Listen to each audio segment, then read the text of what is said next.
Mbalamusizzaako nnyo mikwano gyaffe abakyekumiddeko mu kutu gwaffe guno gwa MC Uncle Ben. Mwebale kuba nga mukyaliyo, mwebale kugoberera, ku subscribinga, ku sharinga na ku commentinga. Tubasaba okweyongera okwekumira ku mukutu guno kubanga tukyafumba ebyokya bingi. Mikwano gyaffe essanyu lirino akatabo kammwe kafulumye dda era beera nga ggwe otereeza obudde bwonna okubeera nti kakutuukako wooli oba nga okabuukinga ku namba y'essimu eya MC Uncle Ben 075 099 kabeere nga kakutuukako. Nyongedde okwagala okufuna ekinyegenyege, nyongere mbasomolere ku biki ebiri mu katabo ako byogenda okuwoomerwa. Akatabo kaggwawo lwa buwoomi, tekannaba kubanga kalonkingibwa mu butongole, naye kopi baatandise dde okuzirwanira. Nabwe kityo ddanna mukisa agenda okwefunira kopi ezisoose nga obuukinga akatabo ko kuyita ku simu eyo eya MC Uncle Ben. Kanyongere mbatwalaganye tuwoomerwe.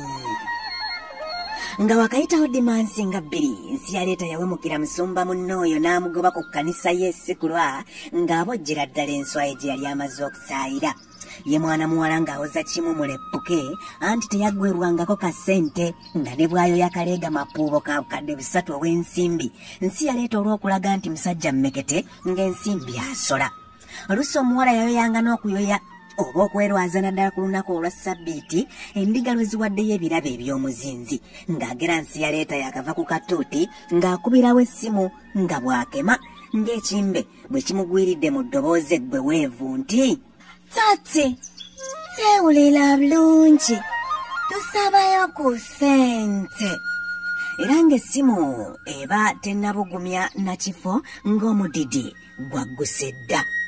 Ebyokulya n'amasanyu tebyandibadde bikulu nnyo, naye Yezeberi yakozesa obwongo bungi bwe yalabanga ensimbi asena ku luzzi. Yasalawo n'anoonya omusawo n'akanika amannyo ge agaali gaagerekera era akageri ssente weekuba bwegonzaawo okutemya n'okuzibula ng'engereka zibuze. Laba ate bwe nzijukidde omuwala omu eyavunaanyizibwanga okuteekateeka emmere eyaliibwanga abakulu ku Kisula Famma, ono Yezeberi yamulimirira obuvunaanyizibwa buno n'abwezza. Yezeberi yatandisa maanyi obuvunaanyizibwa buno anti ng'abakulu ye abafumbira mpombo.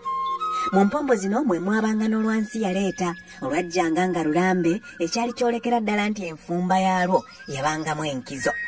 Yezeberi teyakkirizanga muntu mulala yenna kumusemberera ng'asiba oluwombo luno, era abagerenjuzi bagamba nti wano we yafunira omukisa ogwasooka okunoza ssekkoteka, akawulira, akafuga nkande n'akasala kkubo ebyawomeranga ennyo omukulu.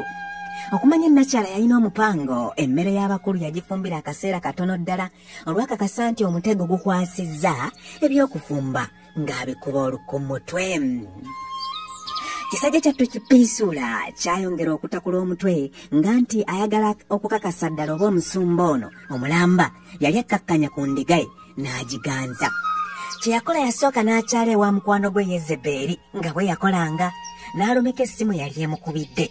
Mu bye yawulira ebyali byogerwa ku ssimu, omusajja yali asuuta mwana muwala ono era nga bw'amukakasa nga we yali ajja ekiro ekyo okumulabako. Olwawulira bino Piisuula yagamba kakubye kyenayagaliza embazzi ng'asiibula.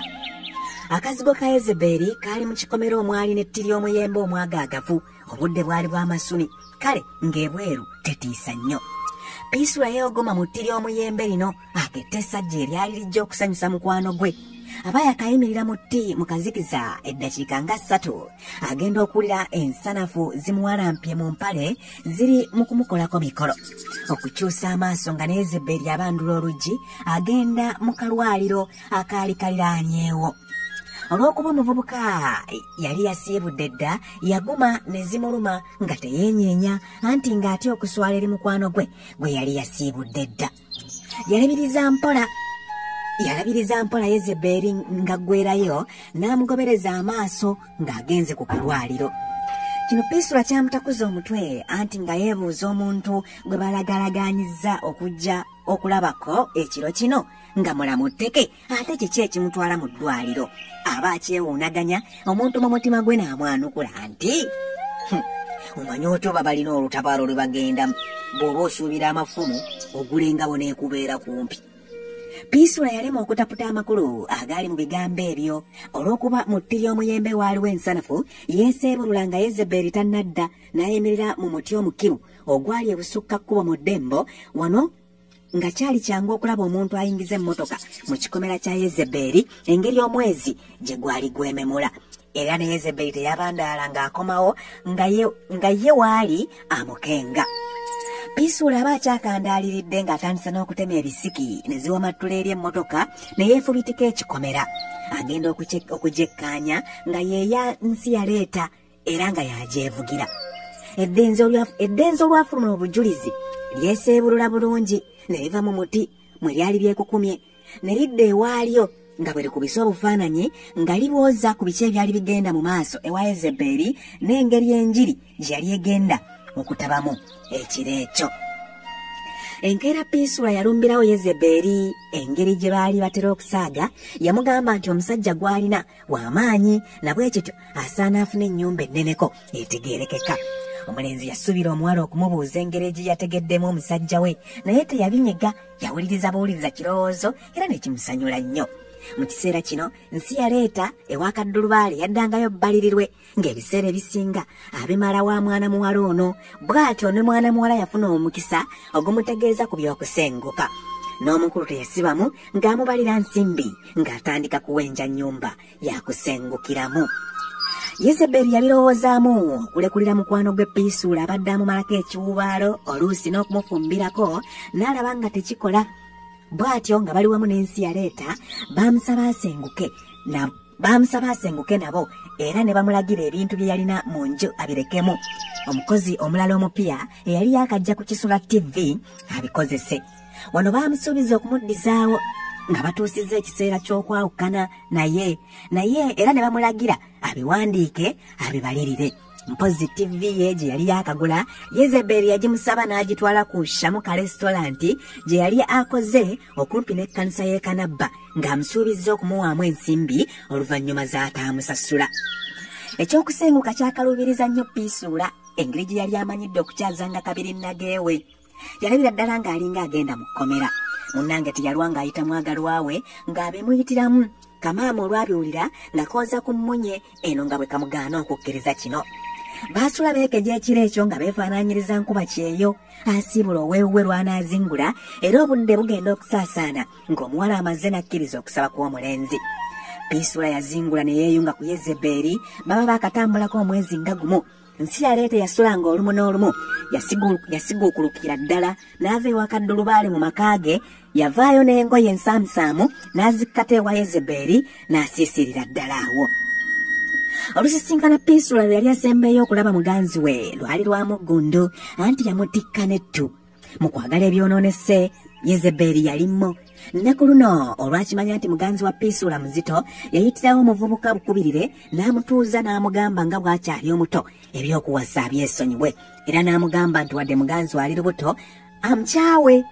Wano yali yamufunidde dda akawala kabakubye effuukundu nsitula ndaba abagole akaatuulanga ku ccokolo ne kalengejja amagulu akaali kakola mu kirawe ky'emmere ekyali e Kanabba ekyayitibwanga Shamuka Restaurant okuliraana kkanisa ya Mukisa Mpewo. Olulattawamba olusooka kumuziba nnyindo ne Piisula olwamugamba okukyawa muganzi we teyasooka kwefumintiiza. Setaani yamuwangulirawo n'amukema n'akyawa omuwala eyali asitudde olubuto lw'omwana we. N'atiguka n'akawala akaali kasendeddwa Yezeberi. Ebibbe tebyala bano omukwano gwabwe gwali gwakiyita mu luggya tegwabandaala anti gwakoleramu katono ne guvumbeera. Mu ngoye ensi yaleeta ze yasenguka nazo mwalimu n'ezo ezaali zikuyidde ebitogi zino nakyala yazisunsulamu n'azigabira Piisula wabula olw'obunene bwazo zaali zimusagala. Olumu Yezeberi yebbiriranga n'aleka Piisula awaka n'ayolekera ekyalo Kasanda mu batuula ku ntindi ayongere okwekuba mu ttooki n'okunyweza akasala kkubo ke yali aludde ebbanga ng'alunga mu luwombo.